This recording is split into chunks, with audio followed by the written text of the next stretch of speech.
I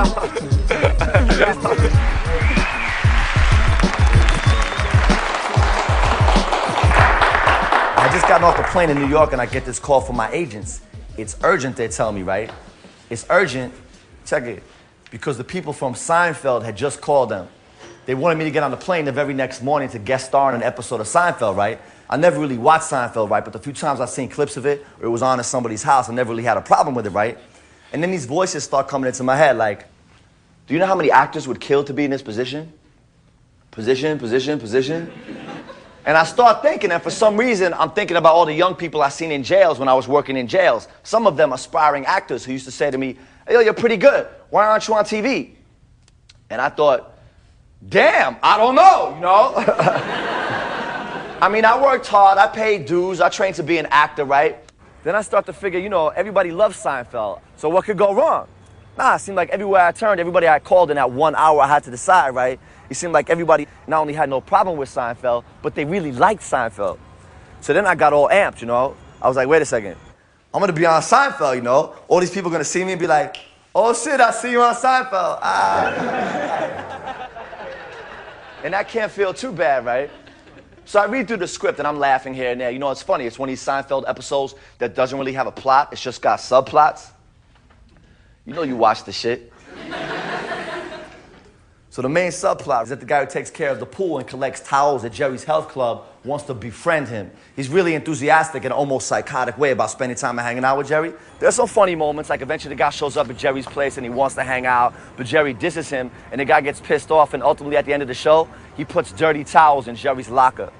There's one thing though, okay? The character's name, the pool guy, as he was called in the script, his name was Ramon. So I'm thinking, I wonder why his name is Ramon. I mean, this is 95, this is Seinfeld. I know this can't be the stereotypical Spanish-speaking pool guy who was psychotic and crazy and jumping up and down and that's it, right? So we call up and we ask, and the casting guy, the producer guy says, oh, no.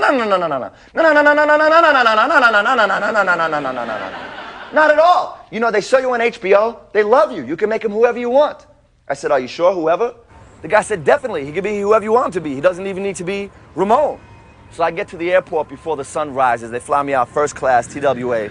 I get to LA and this blonde guy picks me up at the airport and takes me directly to the studio. And all of a sudden, I'm actually sitting around a table with Jerry, Kramer, Elaine, George, and like 20 other people, you know? Costumers, stage managers, makeup people, director, assistant director, writers, executive producers. And we read through the script, and I do the character as a sort of young, uptight, neurotic Brooklyn kid, kind of like me, but higher strung. What's funny? So I'm in 7 scenes, but the first scene I'm not in. So I'm sitting there watching Kramer, George, and Jerry work out their little gags in Jerry's kitchen. But for some reason, I start feeling like I don't want to be here, and I'm feeling really hot and kind of nervous. So my first scene comes up, and I'm supposed to greet Elaine as she's leaving Jerry's apartment and then come in and bother Jerry, right? So I ring Jerry's buzzer. I say what's up to Elaine. I do the scene with Jerry. I bother him, right? And then we stop. And then Jerry and the director, Andy somebody, start whispering something to each other, and they come up to me, and one of them says, so, why don't you do this now in a Spanish accent? Well, I looked down at my tattered, fucked up sneakers, and that's when I realized why I felt hot, right? I felt like that when I read the script that they faxed me. I felt like that riding on the plane in first class, and I also felt like this 6 months before that, when these other people had asked me to be in Quentin Tarantino's From Dusk Till Dawn, and I read the script, and the script says something like, interior, pussy palace. They enter a bar filled with dirty, greasy Mexican whores, etc., etc.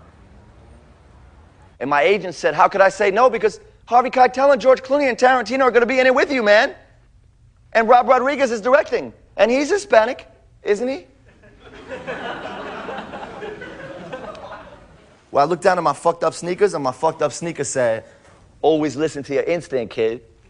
I looked up at Seinfeld and Andy, the director, and I felt kind of like Irene Cara in Fame.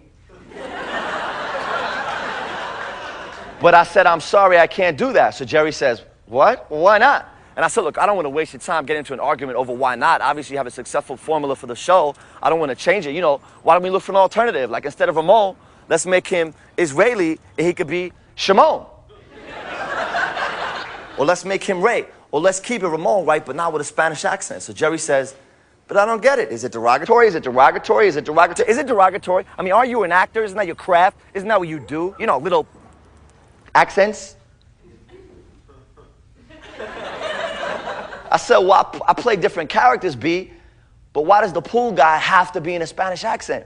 And Jerry said, because it's funnier that way.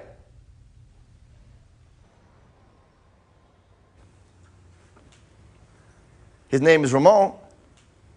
See, they didn't want the real thing, right? They wanted somebody that could do the real thing, but still be one of them. So I said something like, huh?